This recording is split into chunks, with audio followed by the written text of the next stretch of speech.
Porque la vida en rosa no es real. Bienvenidas a La Vida en Violeta, una propuesta de cambio. La Vida en Violeta, para construir empoderamiento de mujeres y niñas. Una sociedad más justa y segura para todas y todos.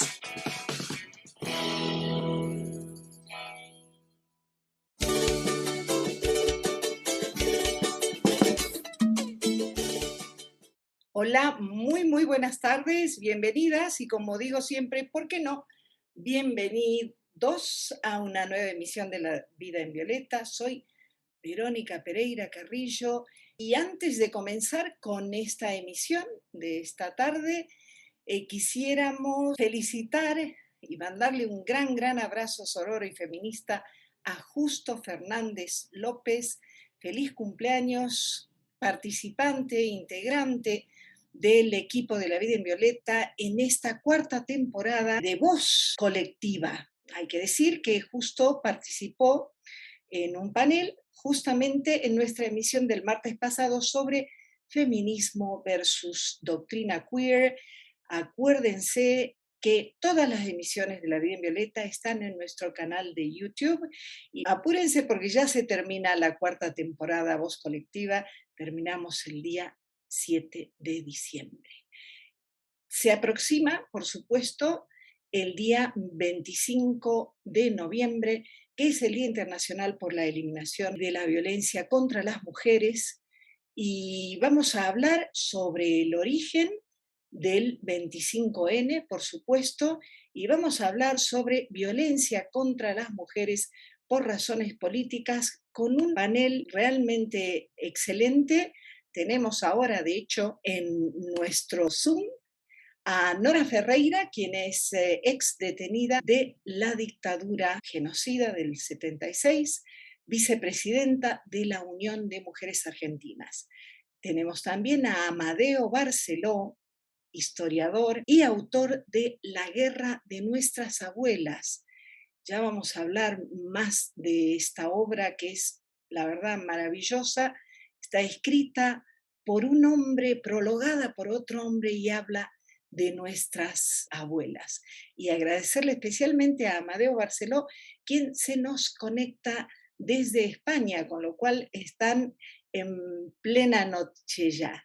Y también vamos a hablar con Constanza Brunet, directora de Editorial Marea, que es la editorial por excelencia que publica obras sobre derechos humanos y en especial obras de las mujeres. Muy buenas tardes a todos, a Nora, Amadeo y Constanza.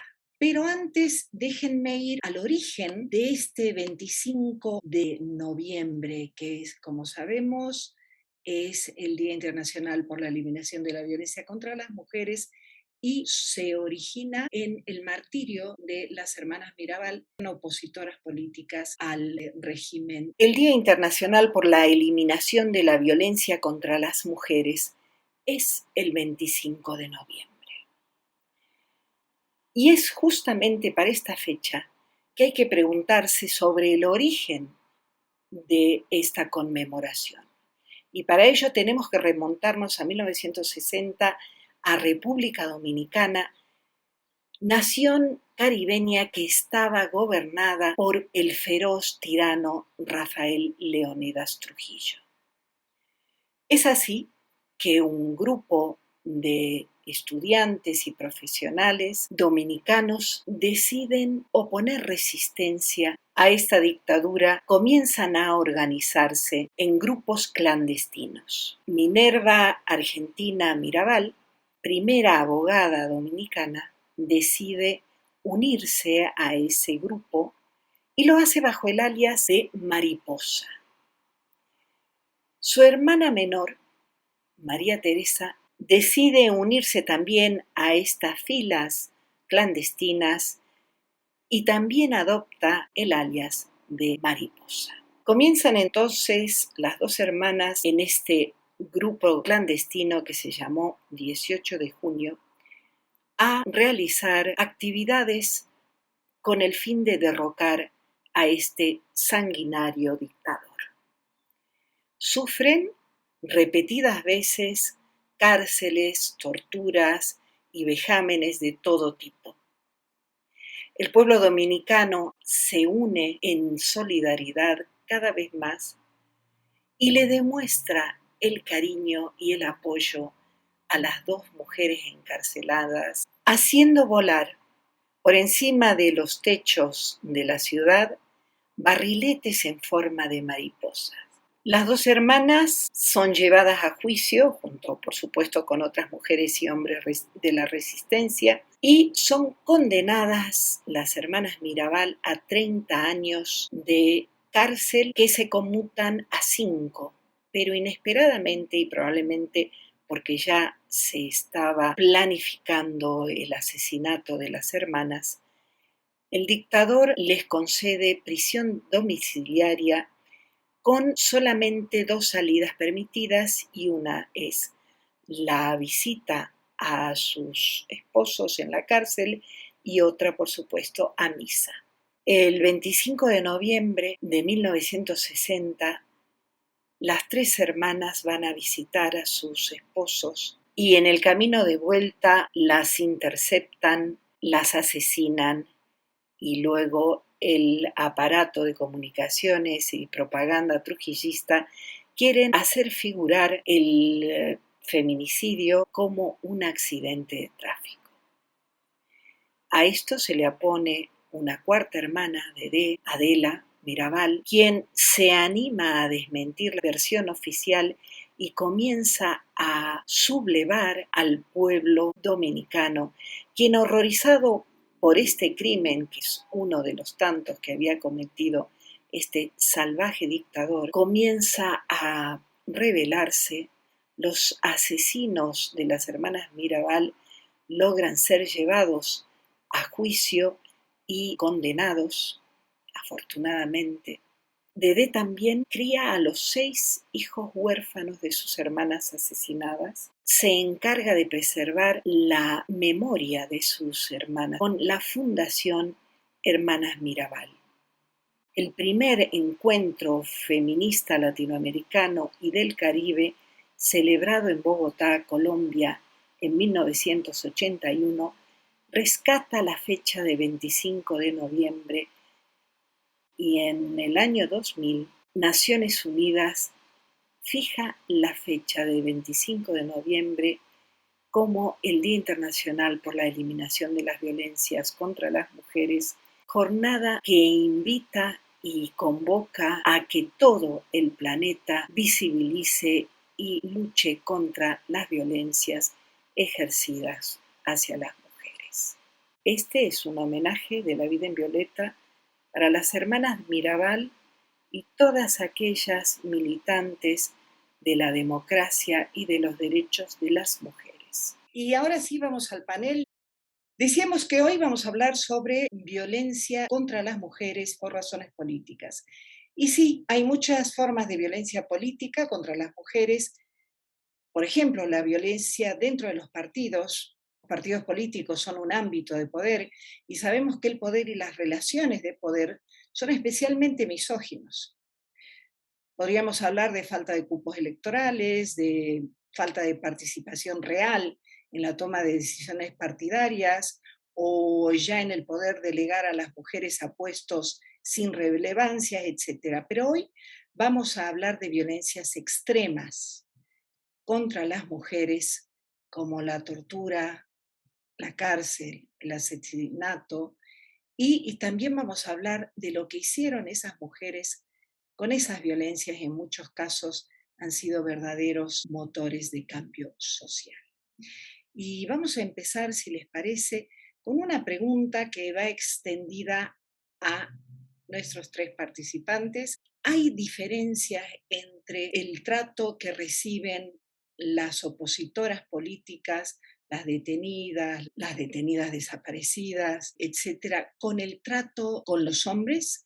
Y podríamos comenzar con Nora, a quien le doy la bienvenida, y quien es, como ya he dicho, ex detenida de la dictadura del 76 y vicepresidenta de la Unión de Mujeres Argentinas. Nora Ferreira, bienvenida a La Vida en Violeta. Contanos ¿Hay una diferencia? ¿Cómo fue esta experiencia tuya en ese sentido, por favor? Bueno, buenas tardes, muchas gracias, buenas tardes a todos los oyentes y muchas gracias por la invitación. Y sí, hubo una diferencia. Te imaginas hace más de 40 años, si hasta el día de hoy el patriarcado existe dentro de una sociedad, en aquel entonces el patriarcado sí era mayor y las mujeres que militábamos y las mujeres detenidas, aparte de que de la diferencia de los varones, era porque una mujer tenía que estar en la casa, una mujer no podía militar. Además, se nos veía, si éramos militantes, se nos veía como, bueno, putas éramos realmente por eso, aparte de que éramos subversivas, guerrilleras, y teníamos ese otro calificativo. Y por supuesto que a las mujeres en el ámbito de estar detenida, la diferencia ya era menospreciada porque no podíamos estar ahí y siendo militante, eso era una aberración que cometíamos las mujeres, y luchar por nuestros derechos. Este, y así era, el trato era muy diferenciado con los varones. Pero con los varones, cuando ellos se daban cuenta que los varones eran homosexuales, ellos también sufrían la misma discriminación, sufrían las mismas vejaciones, las mismas torturas, y quizás peor en algunos casos. Pero sí se ensañaba mucho con las mujeres detenidas, puesto que nosotros éramos un objeto sexual, no éramos unas personas sujetas de derecho. Bueno, ninguno que estaba detenido por razones políticas era sujeto de derecho, y más aún siendo mujer. Mil gracias, Nora. Amadeo, voy a hablar un poquito más sobre Amadeo y la Guerra de las Abuelas, que es un ensayo sobre la guerra civil en Caspe, que es un municipio y localidad española de la provincia de Zaragoza, en Aragón. En el 2020 era poco más de 10.000 habitantes. El 15 de marzo del 38 se produce, durante la Guerra Civil Española, se produce la batalla de Caspe, donde intervienen 5 brigadas internacionales. Es, sin embargo, una victoria franquista. Y luego, por supuesto, viene toda la persecución. Amadeo Barceló habla sobre más de 200 mujeres, tanto caspolinas, es decir, originarias de Caspe, como llegadas a la ciudad durante la época de la contienda. Se trataba de políticas, evacuadas, represaliadas, milicianas, periodistas, enfermeras o maestras, que son los perfiles femeninos que incluye Amadeo en su obra. Y La Guerra de Nuestras Abuelas es la 4ª obra en solitario del historiador caspolino Amadeo Barceló y tiene prólogo de otro hombre, de Juan Manuel de Prada. Bienvenido, Amadeo. Buenas tardes. Hola, muy buenas tardes. Buenas tardes para vosotros. Tal cual. En este libro tuyo, ¿hay una diferencia entre el tratamiento que tuvieron los represores hacia las mujeres, la conducta de las mujeres, de la de los hombres? ¿Por qué escribes Sí, esta obra? sin ninguna duda. Mira, voy a responder a tu última pregunta. Escribo esta obra por el enorme desconocimiento que hay al respecto. Las guerras, siempre decimos los historiadores, que el relato de las guerras nos escriben los vencedores. En este caso, vencedores y vencidos, me da lo mismo, son hombres. Escriben la guerra que parece que solo vaya con nosotros, con mi sexo, cuando en realidad la sufren todos.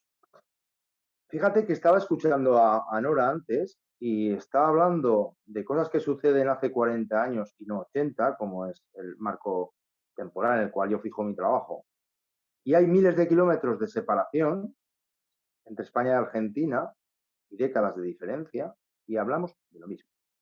Sus palabras me suenan a una música que yo conozco perfectamente.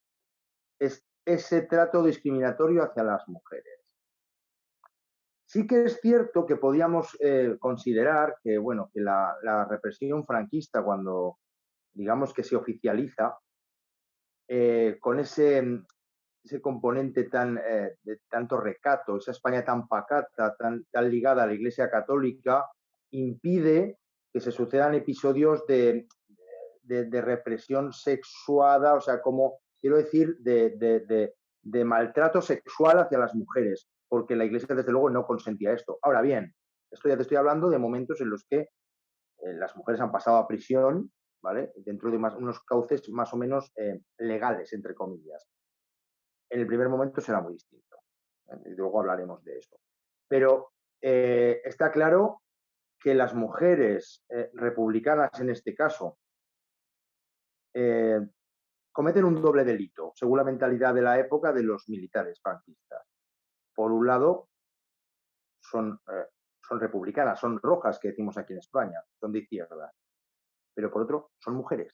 Entonces es un doble delito, es una doble falta que no se puede consentir, y por eso muchas de las actuaciones, mucha de la represión que sufren, tienen un claro carácter ejemplarizante, porque están transgrediendo su rol político y también su rol de sexo, porque no se concibe que el lado femenino de la población, el sector femenino, pues desempeñe esas funciones que desde luego no les corresponden, porque, como bien decía Nora, el pensamiento de la época es que la mujer tiene que estar en casa, criando a los hijos en casa, o en el caso de España, esa España de los vencedores de la guerra civil, en la iglesia. Ese es su ámbito. Su ámbito de socialización, no más. Tal cual, tal cual. Y lo vamos a seguir viendo, vamos a volver contigo, Amadeo, mil gracias. Constanza Brunet, responsable de la editorial Marea. Bienvenida a La Vida en Violeta. Muchas gracias, aquí estoy. En los libros que que han publicado desde Marea, que son realmente maravillosos, voy a dar una pequeña presentación después, que por supuesto has leído a conciencia y has hablado con las autoras. ¿Qué nos podés decir respecto de eso? ¿Qué pasa con esta represión? ¿Qué pasa con esta conducta también de las mujeres? Y ahí esa va a ser la segunda pregunta, ¿no? Porque sí ha habido una doble violencia contra las mujeres, pero a esa doble violencia las mujeres también luego van a reaccionar con conductas realmente maravillosas y muy conmovedoras, y que son luz en la historia del país que toque. Constanza, entonces, volvemos a la primera pregunta, ¿hay una diferencia de trato, hay una diferencia de represión? Sí, sin duda la hay. Nosotros hemos publicado en Marea muchos libros justamente sobre toda la dictadura de los 70 en la Argentina, y allí está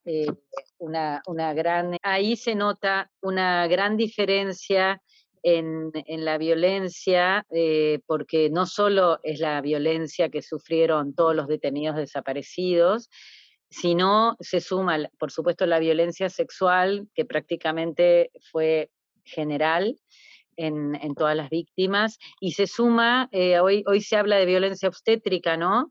Y se suma esta violencia obstétrica porque fueron obligadas a parir en circunstancias obviamente tremendas, y fueron robados sus hijos y fueron apropiados por represores y ocultada su identidad. Entonces es una violencia gigante que se agrega a su condición de mujer, sin duda.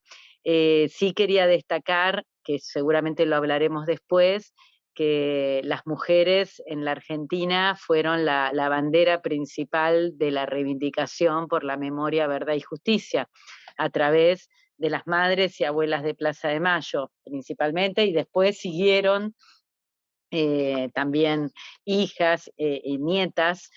Creo que, y una cosita que quería agregar, que esto lamentablemente no termina con la dictadura acá en la Argentina.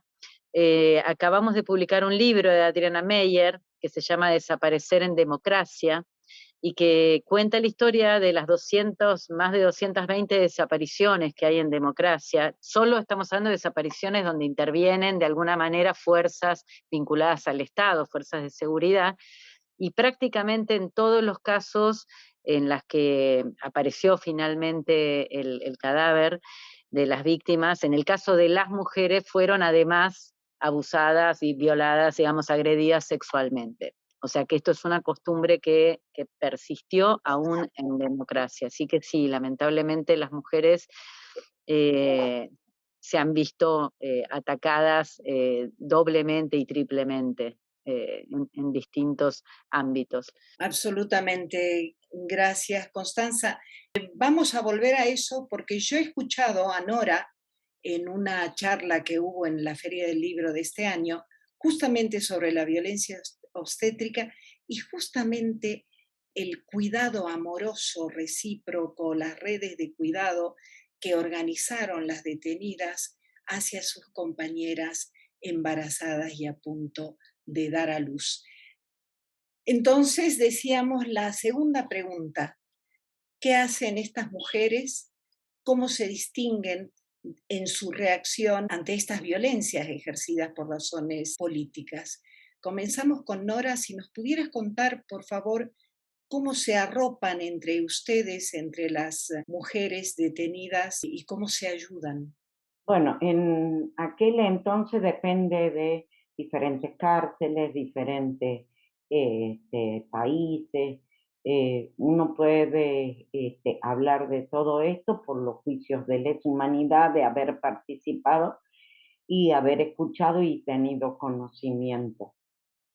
Por ejemplo, en la cárcel de Paraguay, donde yo he estado detenida por el Plan Cóndor, ahí a las mujeres se nos detenían con nuestros hijos. Entonces, cuando a algunas las sacaban a hacer interrogatorio era con tortura, las otras mujeres se quedaban con nuestros hijos. Eso cuando podíamos y teníamos estar compartiendo una celda, cuando no estábamos en penitencia, en los llamados chanchos que decíamos, en celdas aisladas. En otros casos, por ejemplo, la ESMA, Campo de Mayo, donde las mujeres parían y después de parir se les quitaba el niño, había una solidaridad de consuelo. En un caso ocurre que cuando le vienen a quitar el niño se ponen varias presas y no lo dejan llevar, arriesgando su vida para,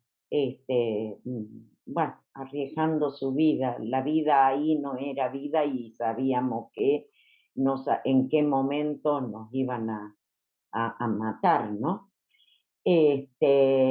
Por ejemplo, en la cárcel de Jujuy, Dora Güey, que estaba embarazada en la cárcel, y que daban una sopa, era agua que solamente bailaba algunas verduras.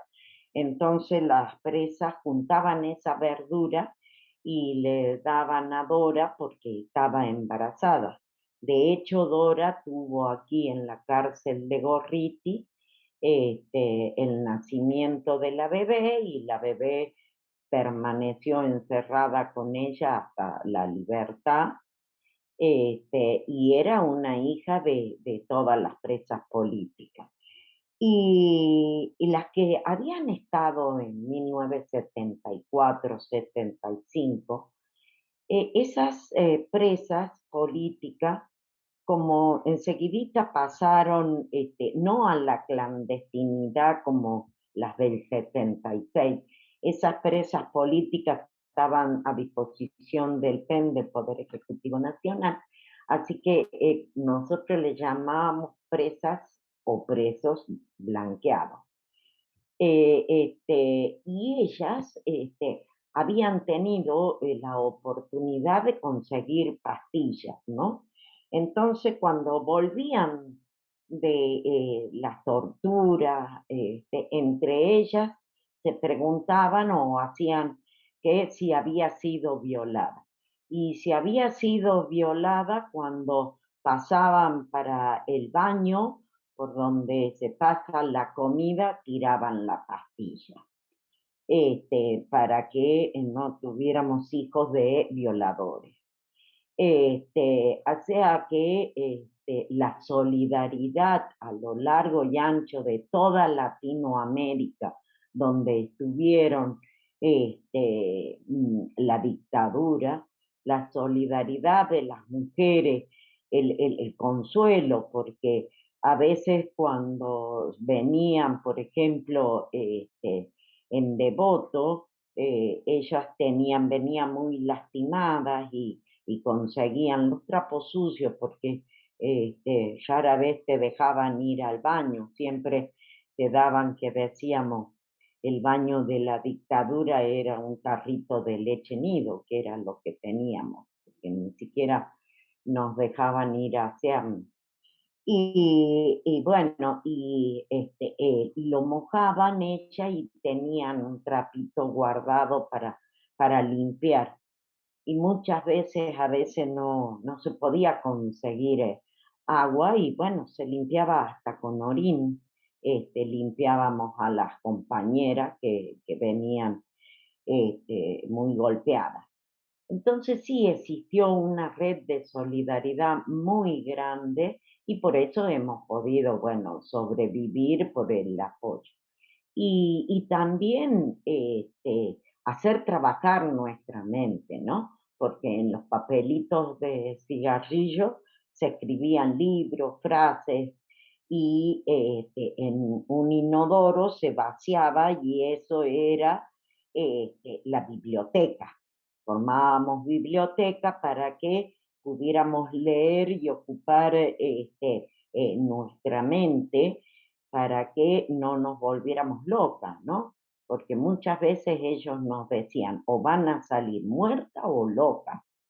Entonces, el hecho era de sobrevivir y también de ocupar nuestras mentes con libros, porque formábamos bibliotecas con libros, o a veces porque después en la requisa tiraban todos, así que los papelitos muy finos se guardaba también en la vagina. Y por ejemplo, en Devoto, la guardia cárcel quisieron revisar las vaginas, hicieron una sentada, eran 1.200 presas en Devoto, hicieron una sentada para que no sean revisadas las vaginas, porque ahí tenían la biblioteca. Entonces, no se permitieron y bueno, pudieron conservar así esos papeles hechos, bueno, donde se pasaban los libros, ¿no? Así que sí, hubo mucha solidaridad entre las mujeres, entre las que ya venían blanqueadas y la que estábamos, digamos, desaparecidas porque no figurábamos en ningún lugar. Mil gracias, Nora. Yo cada vez que te escucho, realmente para mí es una lección de vida y una lección de gran valentía. Amadeo, ¿qué pasó con nuestras abuelas? ¿Cómo reaccionaban ellas? ¿Cómo vivieron ellas? ¿Qué redes de contención, de apoyo mutuo pudieron lograr? ¿Qué mecanismos de supervivencia y estrategias de supervivencia pudieron poner en práctica? Tenemos que diferenciar, en este caso, dos momentos temporales muy claros. En primer lugar, las violencias que se desatan durante la guerra, durante el conflicto, pues, como puedes entender, es algo que sucede en España, pero está claro que sucederá en cualquier parte del mundo. Eso es muy difícil de controlar y muy difícil de establecer ningún tipo de de ayuda, de solidaridad entre mujeres, porque solo se trata de sobrevivir, de tratar de pasar desapercibida, de esconderte, de que no te cojan, porque todo lo peor que puedes imaginar te puede pasar en los momentos de ese terror tan descontrolado. Ahora bien, una vez que esa marea bélica, digamos que un poco va remitiendo, que ya nos encontramos en momentos de pues, una represión dictatorial, como contaba Nora, pues bueno, pues ahora imagínate aquí en mi país, en los primeros años de la dictadura de Franco, son los años más duros, los años de la dictadura implacable. Ahí, aun siendo muy complicado establecer redes de apoyo entre mujeres, sí que se van haciendo pequeñas gestas, pequeños logros. Es decir, por ejemplo, en las puertas de las cárceles surgen de manera espontánea esas redes de solidaridad de mujeres que van muchas veces pues, a auxiliar a sus maridos o padres o hermanos, que son en la mayoría de las ocasiones que les prestan un sustento, porque la verdad es que las raciones de comida son más que pobres y deben ir allí, y como digo, pues además de la comida, pues cualquier medio de escape un poco de esa prisión, pues bueno, ya se lo facilitan de una manera subversiva, ¿no? Y de una manera espontánea pues van surgiendo esas redes de colaboración y de apoyo entre ellas y de saber cómo conseguir apoyos ajenos a, o sea, además son mujeres que son familias enteras que están muy marcadas. Porque aquí, en el momento en el que alguien se destaca por sus ideas políticas, ya rápidamente la lacra pasa a toda la familia, madres, hermanos e hijos. Aun con todo, pues consiguen establecer esas redes de apoyo con abogados o con personal del Estado que puede pues un poco pues echarles una mano cuando ellas lo necesitan. Y luego está el tema económico.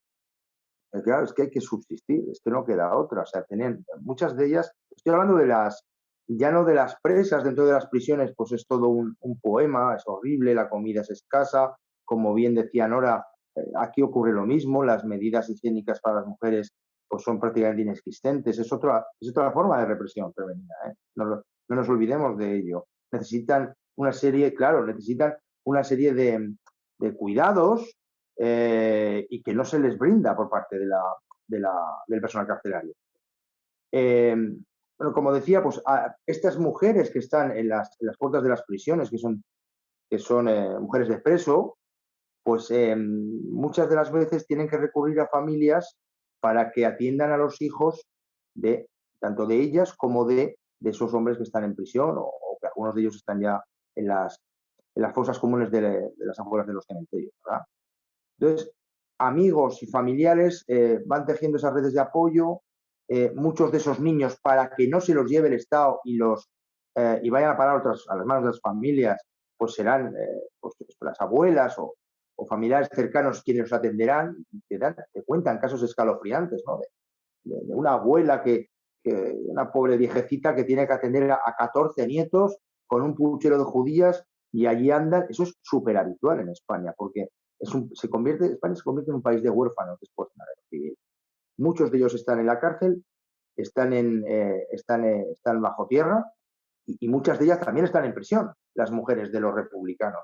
Con lo cual, ¿quién atiende a esos niños? Pues los familiares cuando pueden hacerlo, más directos, y cuando no, pues lamentablemente muchos de ellos acaban, sí, también esa violencia obstétrica que comentabais antes, pues también muchos de ellos acaban adoptados de una manera pues totalmente subrepticia, ¿no? Es un drama tremendo.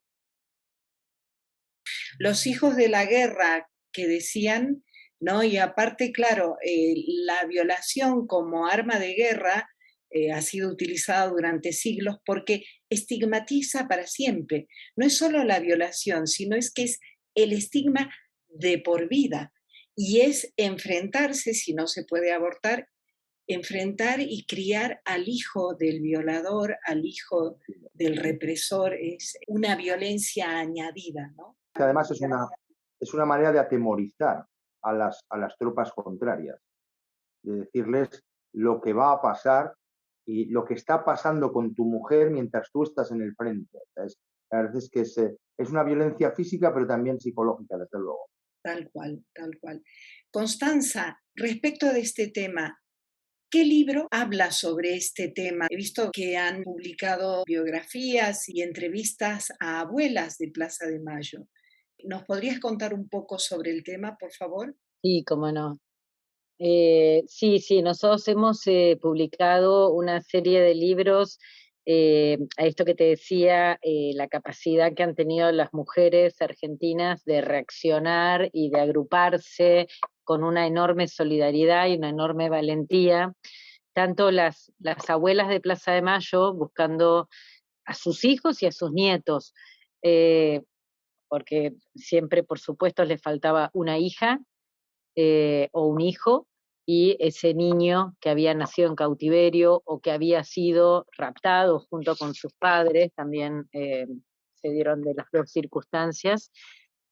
Bueno, aún hoy siguen desaparecidos casi 400 niños en la Argentina y niñas, y las abuelas, aún con su edad, siguen buscando, hoy con la ayuda de hijos, ¿no? Pero bueno, en cuanto a la génesis de estos movimientos y también el de Madres de Plaza de Mayo, nosotros hemos publicado, por ejemplo, el libro Las Viejas, que es un libro muy conmovedor, eh, porque es la historia de la formación de Madres de Plaza de Mayo contado por ellas mismas. Ellas a sí mismas se dicen las viejas. Por eso ese es el título, tal vez un poco irreverente, pero ellas son así, eh, y han querido que ese fuera el título, y ellas cuentan ahí y se ve como toda esa solidaridad entre mujeres, que lo único que tenían era su valentía y era su desesperación por el hijo que le faltaba, y lo mismo de las abuelas de Plaza de Mayo, y sabemos que gran parte de lo que se ha logrado en la Argentina en cuanto a juzgamiento de militares y de genocidas, en cuanto a todos los nietos que se han encontrado, y la restitución de su identidad fundamentalmente, y después a su verdadera familia y la posibilidad de tener el vínculo con su verdadera familia. Esto no lo ha logrado el Estado argentino ya en democracia, sino básicamente en la enorme parte estos organismos de mujeres sobre todo, eh, que lo han logrado a fuerza de una lucha muy grande en su momento, tal vez algo anecdótico, pero que es gran parte también de la historia, que en un primer momento, por supuesto, los padres de las desaparecidas y los desaparecidos también buscaban a sus hijas y a sus hijos. Eh, de hecho, nosotros tenemos un libro publicado que se llama Los Padres de Plaza de Mayo, que habla del rol masculino también. Había una decisión estratégica de que sean las mujeres las que, justamente por esta sociedad, digamos, este patriarcado en el que vivíamos y que en un punto seguimos viviendo, donde la madre ocupaba un cierto, así como la mujer ocupa el lugar de objeto sexual, la madre, la mujer madre, ocupa el lugar como de entronización intocable de la sociedad. Entonces era mucho más difícil para los militares ir en contra de estas madres que se manifestaban pacíficamente. Perdón que te Y interrumpa, Constanza, pero totalmente de acuerdo, pero no olvidar que hay muchas madres de Plaza de Mayo que fueron por supuesto, secuestradas, torturadas y asesinadas, ¿no? Pero exacto, bueno, exacto, perdón, como perdón. Azucena Villaflor, por supuesto, que fue la fundadora, eso sin duda, o sea, era una estrategia, pero obviamente dentro del terror en el que se vivía, era una estrategia limitada. Los padres de las desaparecidas y desaparecidos se juntaban muchas veces en un café cercano. Esta historia, bueno, se cuenta un poco ahí en Padres de Plaza de Mayo. Pero sin duda las mujeres fueron además las que pusieron toda la energía, la fuerza y la sostuvieron en el tiempo, aún hoy. Hace poco presentamos presencialmente el libro de Victoria Montenegro, una nieta restituida, porque además, bueno, los nietos y las nietas que fueron apropiados en su momento y que luego fueron restituidos, hoy tienen su propia voz, como el caso de Victoria Montenegro. Y ella, en esta presentación, que fue hace 2 semanas, estaban varias de las madres y abuelas de Plaza de Mayo, estaba Estela de Carlotto, estaba Rosa Roisenblit, estaba Tati Almeida, y realmente era muy conmovedor verlas, en medio de una pandemia todavía, o sea que atravesaron todo y tienen 90 años y siguen militando y siguen con su trabajo, realmente es muy notable. Y tal vez una última cosa menos conocida, porque es más reciente, donde también las mujeres tienen un rol muy, muy importante, es en la agrupación Historias Desobedientes, que es un grupo de hijas e hijos de genocidas que en algún momento de su historia toman conciencia, también gracias a los juicios que se llevaron adelante en toda la época, a partir de que se derogaron las leyes de impunidad, de obediencia debida y punto final. A partir de ahí también muchos toman conciencia, y es una asociación que se formó como de apoyo mutuo, porque es muy difícil al ellos enfrentar a sus padres y a la historia de sus padres, pierden al resto de su familia, porque son, de hecho, por ejemplo, Analia Kalinek, que es una de las fundadoras, sus hermanas y su padre le hacen un juicio, le están haciendo un juicio en este momento por indignidad para desheredarla. Y es una agrupación básicamente donde el 80% son mujeres, creo que no es casual, donde las mujeres en este momento de empoderamiento y de alguna manera ir en contra de todos esos mandatos y todo ese patriarcado que tanto daño les hizo, parte de ese patriarcado obviamente encarnado por estos máximos exponentes genocidas, ¿no? Así que creo que sí, el rol de las mujeres, su organización, su tesón, su valentía, ha sido fundamental, al menos acá en la Argentina, para que tengamos memoria, verdad y justicia, que creo que es una de las bases más firmes de nuestra identidad como argentinos y argentinas. Absolutamente. Y yo pensaba también en las estrategias para obtener información y en las redes de información que lograron constituir las madres de Plaza de Mayo y luego las abuelas para restituir a los nietos. Y han sido, cada uno de los nietos y nietas restituidas ha sido una victoria sobre el horror, ¿no? Vamos a una segunda pausa musical y volvemos ya con la tercera pregunta. Esta violencia contra las mujeres por razones políticas ha dado lugar a estas estrategias de supervivencia, pero también de cambio político, como bien decíamos respecto de las madres, las mismas detenidas y sobrevivientes de campos de concentración y de cárceles. Aquí, por ejemplo, en Jujuy, tenemos la madre de una joven víctima de feminicidio, por supuesto de violencia sexual, y de feminicidio, pero ella ha hecho el camino inverso, ella ha podido sublevar y revelar y visibilizar el tema de la violencia contra las mujeres a nivel provincia. Es decir, en estos momentos tenemos prácticamente un movimiento político gracias a esta mujer. Entonces, la tercera pregunta es, ¿qué pasa con el después? ¿Qué pasó con esas supervivientes de violencia? ¿Pudieron de pronto seguir su camino de resistencia política o de resistencia también de cuidado mutuo, que también es una forma de hacer política? ¿Se las reconoció? En el caso de Nora, por ejemplo, el partido, el pueblo las distinguió, las reconoció. ¿Qué pasó después? Nora, si nos pudieras contar, por favor. Sí, la mayoría de las sobrevivientes, este, al principio, no en los partidos, no en derechos humanos, porque sobre todo en derechos humanos estábamos muy estigmatizados, pero todos y todas, porque era el por qué quedamos con vida, ¿no? De algunos familiares se preguntaban eso, ¿no? ¿Cuál es el motivo de que habíamos quedado con vida? y si lo supiéramos. Pero después sí eso fue cambiando, ya que nosotras y nosotros éramos poseedores de datas para los juicios, para reconstruir la historia.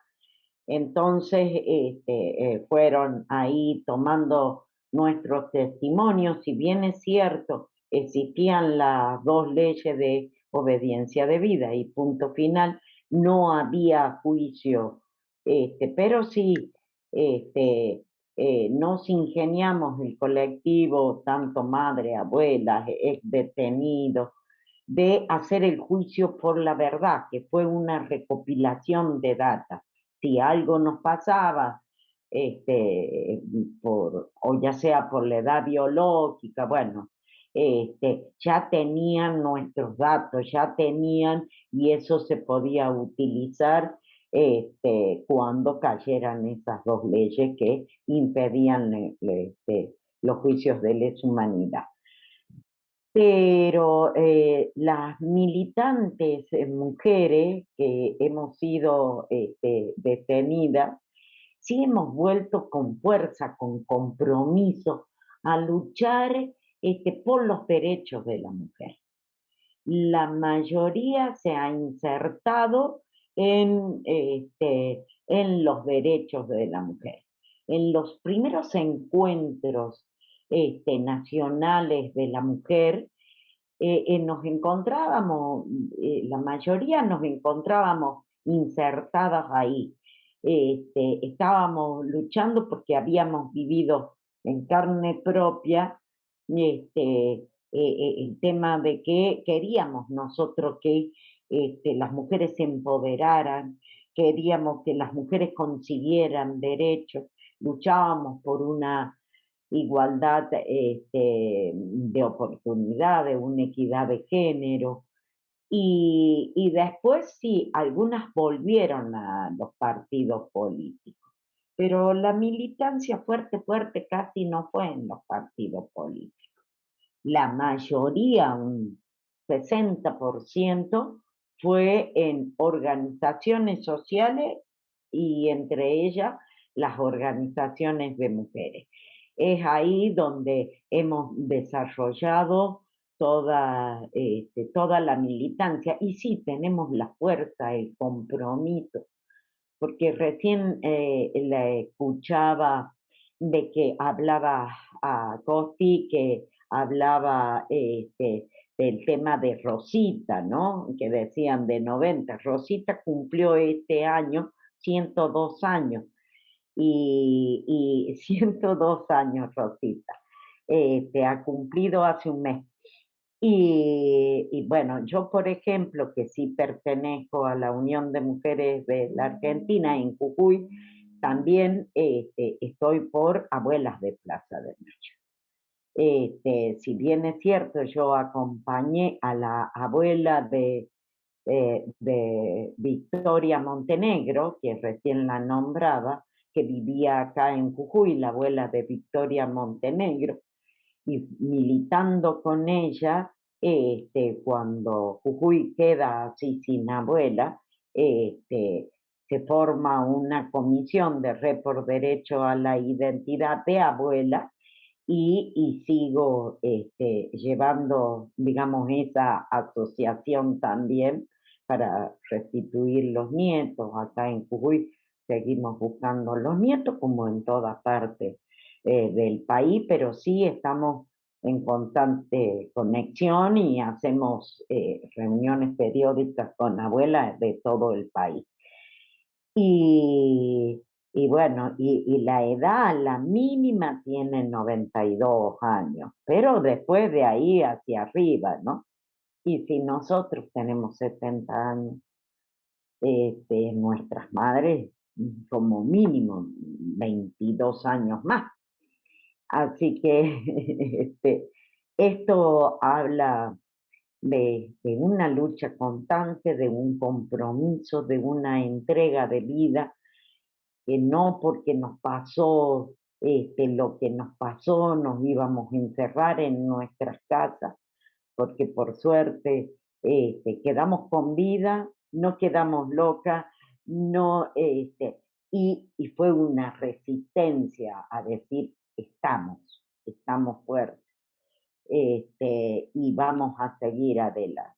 Ya se han generado 2 libros de presas políticas y vamos, sí, el último ha sido hace un mes que se ha puesto Nosotras en Libertad. Y entonces, y también escriben experiencia de Nosotras en Libertad que hemos seguido haciendo. Así que sí, ha sido la militancia y el compromiso de cambiar una sociedad. No nos cambiaron, no nos doblegaron, no nos arrodillaron. Seguimos en la lucha, la seguimos peleando y quizás con más fuerza, con más entrega, porque nuestra entrega hacia la lucha es total y más hacia la lucha por la igualdad de género. Mil gracias, Nora, la verdad hermoso. Quería contarles que nos están viendo desde Buenos Aires, desde Jujuy, creo que Ecuador. Carolina nos dice, como siempre, excelente programa.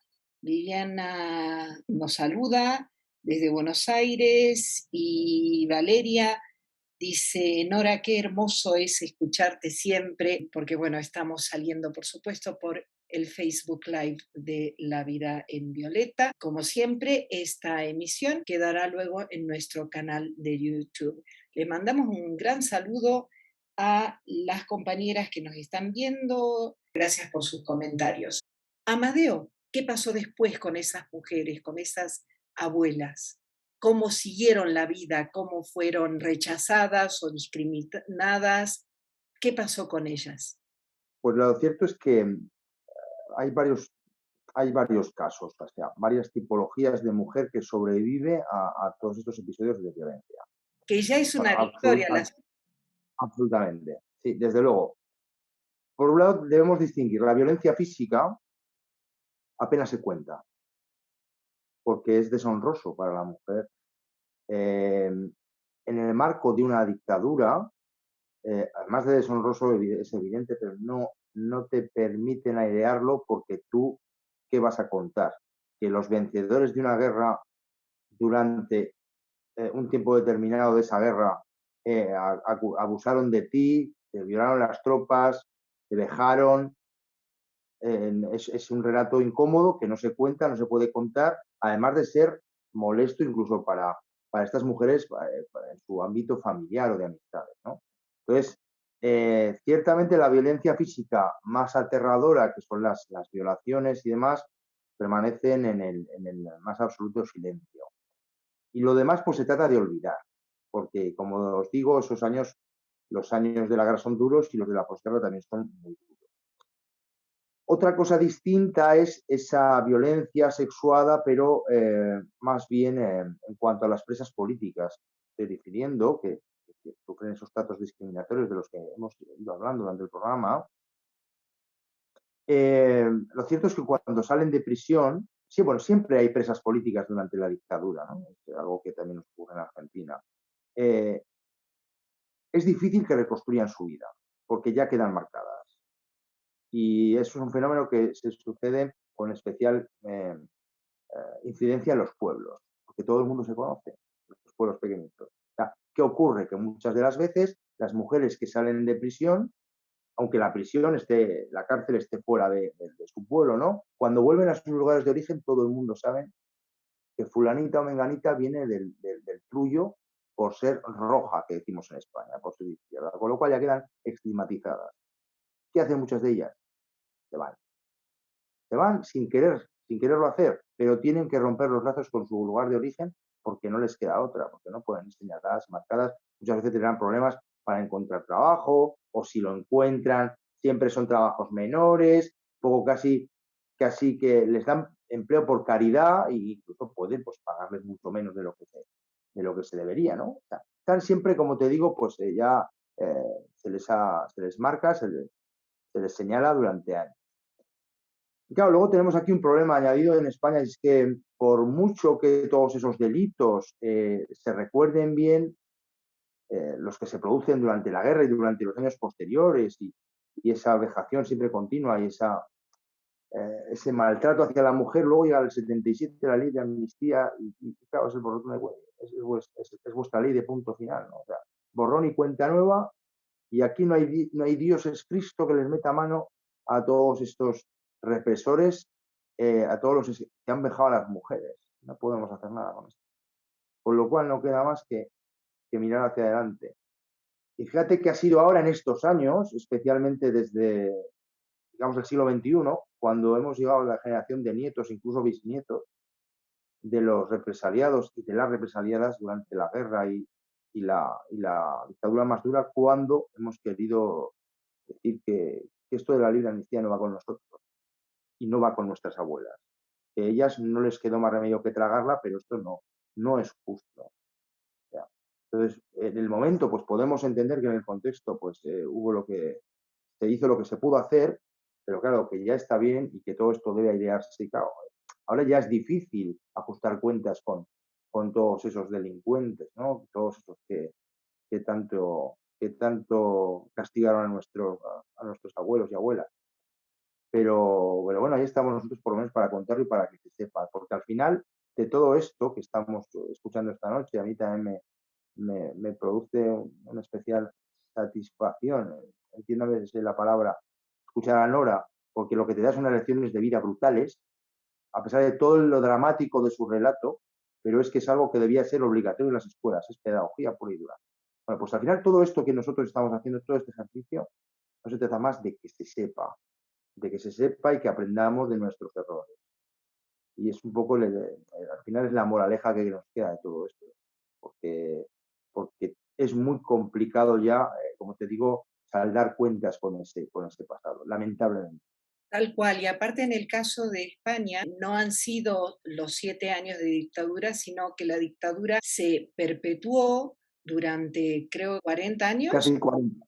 Sí, casi Y 40. luego ha habido un continuum, hay como una continuidad que sí, yo siento que ha dificultado mucho el proceso en ese sentido y la verdad a mí me produce una gran felicidad saber que la memoria continúa por generaciones, aunque sea un resarcimiento moral, una justicia moral, ¿no? Constanza, habíamos invitado a Emilce, la autora de La larga noche de los lápices, que no ha podido estar presente por razones de salud, pero en el caso de Emilce hay una gran resiliencia y hay un gran compromiso que sigue hasta ahora, un compromiso político y un compromiso social que sigue hasta ahora, aun cuando Emilce era, creo que tenía 18 o 17 años en el momento de La larga noche de los lápices. Si nos pudieras hablar sobre el tema, por favor.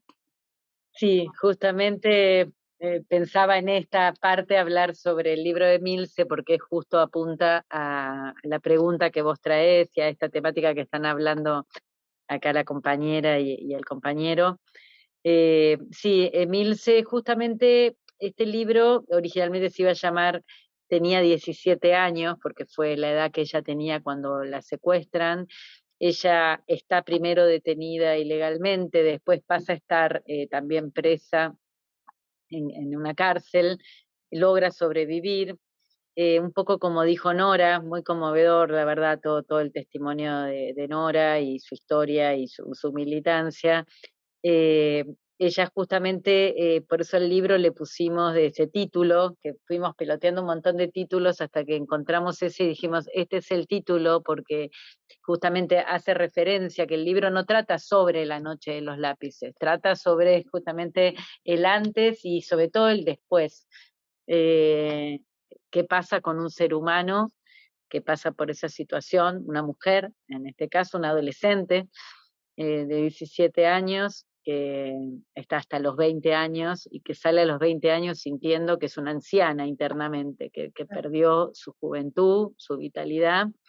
En un primer momento, bueno, me hizo mucho recuerdo lo que dice Nora, a partes del libro de Milce, donde ella relata la dificultad para reinsertarse de alguna manera en la sociedad, lo lejos que ella se sentía de todo lo que era su historia anterior, sus amigos, de la militancia, de todo. Ella En ese momento ella se refugia mucho en la docencia, ella estudia matemática, como que por mucho tiempo ella está como apartada de alguna manera, le cuesta, como también hizo mención Nora, hay ciertos resquemores entre los grupos de derechos humanos y los sobrevivientes, esto de, bueno, ¿por qué sobreviviste?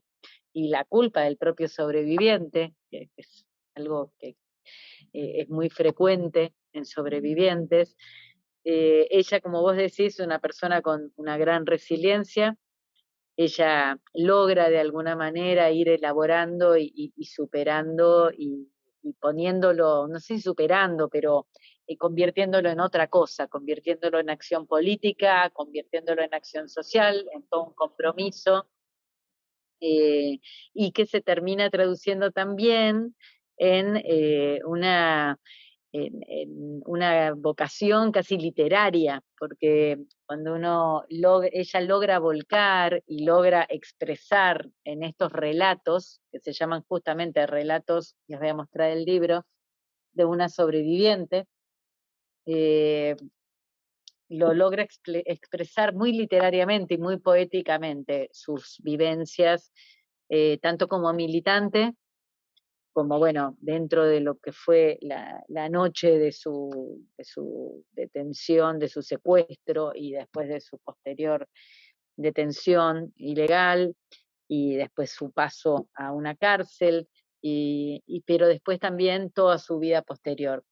Y bueno, creo que ese traspaso es lo rico que tiene este libro. Es como el arco que ella logra describir. No, no es como un libro de investigación periodística sobre la noche de los lápices, ¿no? Si bien, por supuesto, está dentro del libro, no es un libro sobre la noche de los lápices, es el libro sobre una sobreviviente de la noche de la dictadura.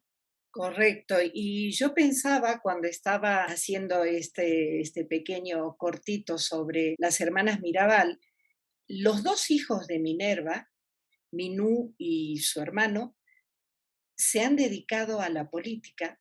De hecho, Minú ha sido candidata a presidenta, creo que en el 2000. Y también pensaba en Victoria Donda. Ella fue apropiada, se crió, digamos, con una identidad falsa y luego fue restituida su identidad como Victoria Donda. Y bueno, después sí, ella se dedicó a la política, lo mismo con Victoria Montenegro. Montenegro, está. También.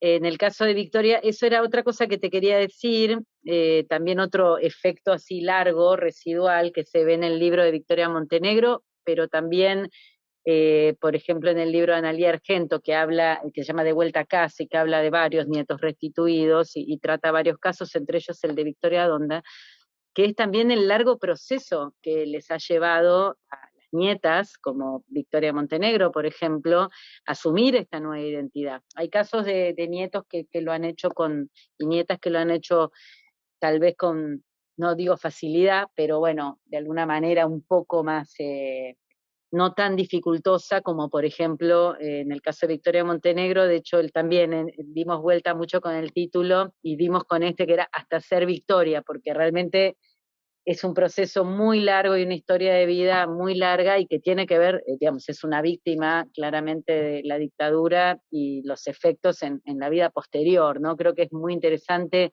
esto, ¿no? ¿Qué pasa después del horror de una dictadura con las personas que sobreviven de distintas maneras?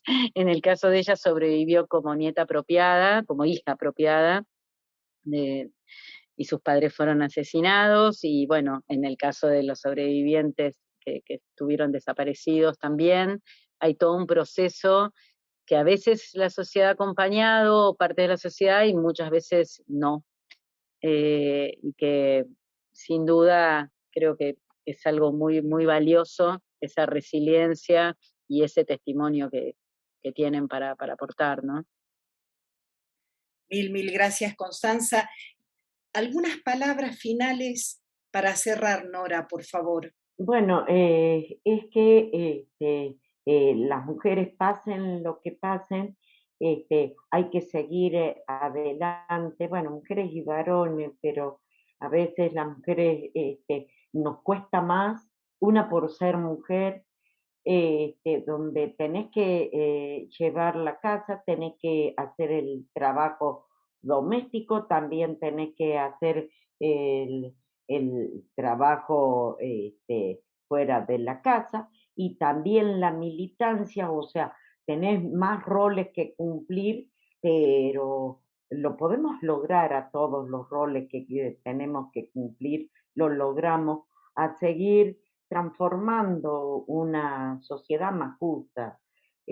Tenemos que sacar, desarraigar este patriarcado que todos los días vemos, esta violencia de género, que todos los días vemos el femicidio.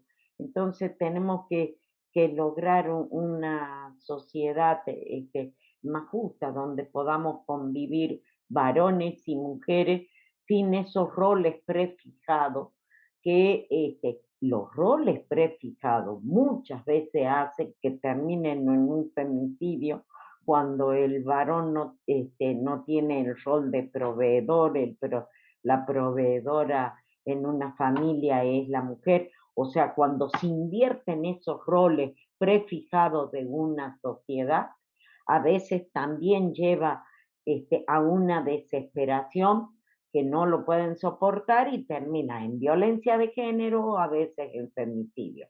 Así que construir nuevos roles, una sociedad más igualitaria, más equitativa y a luchar por los derechos que nos faltan a las mujeres.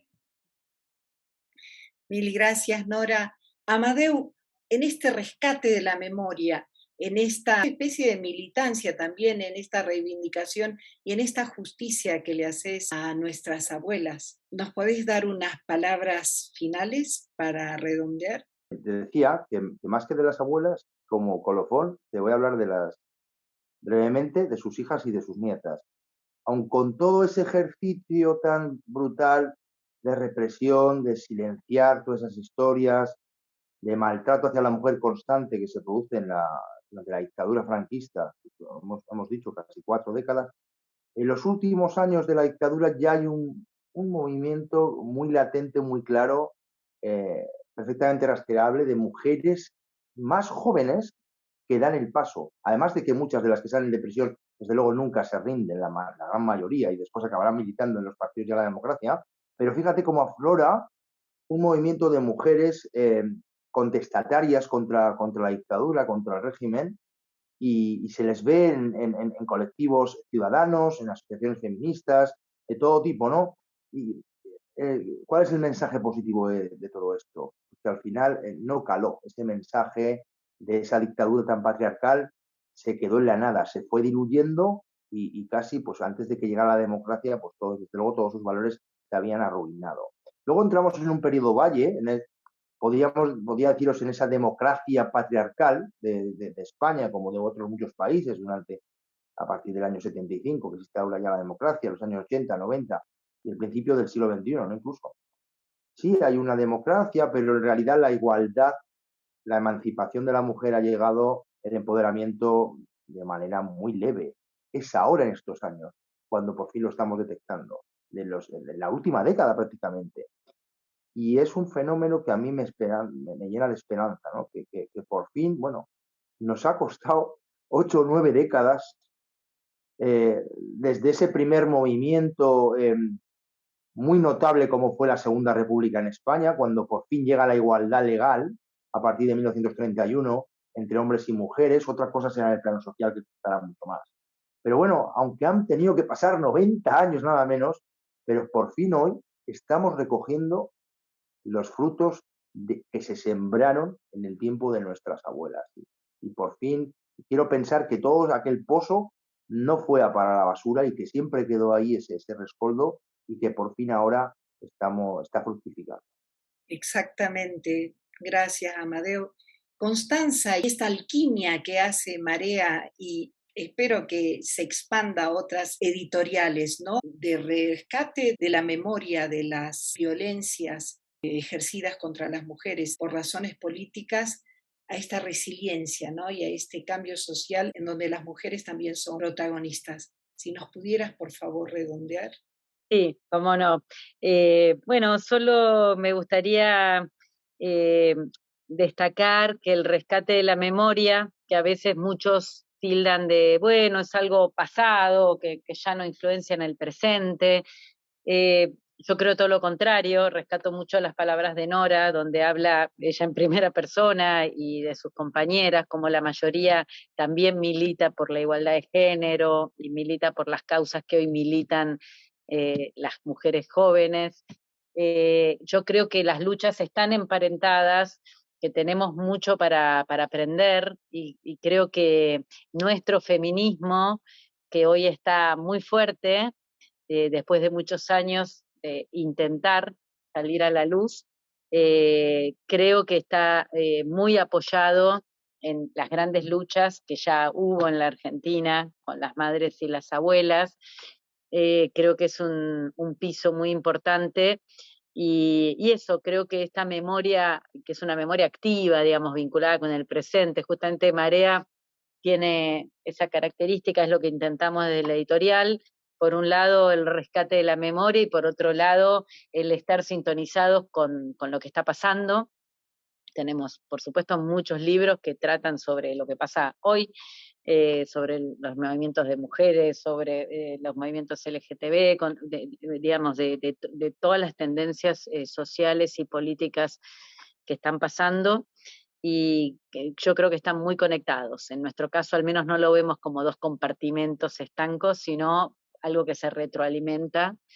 Y bueno, y eso vemos, que la gente que realmente entendió la historia, que la valora, que la rescata, es la que mejor puede leer el presente y también influir y marcar una acción sobre el presente. Bueno, esa es nuestra visión.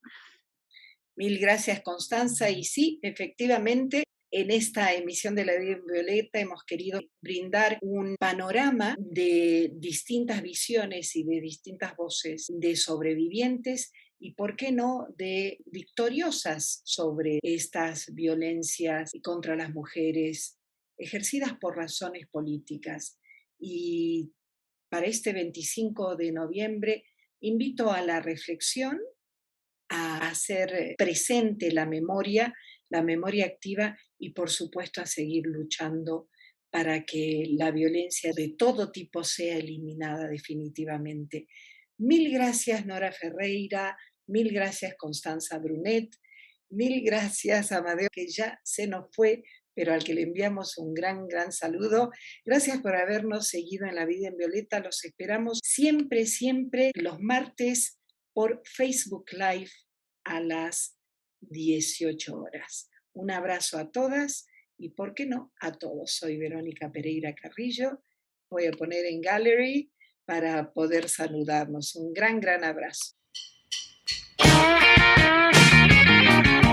Esto fue La Vida en Violeta, una propuesta de nuevos enfoques, iniciativas y empoderamiento.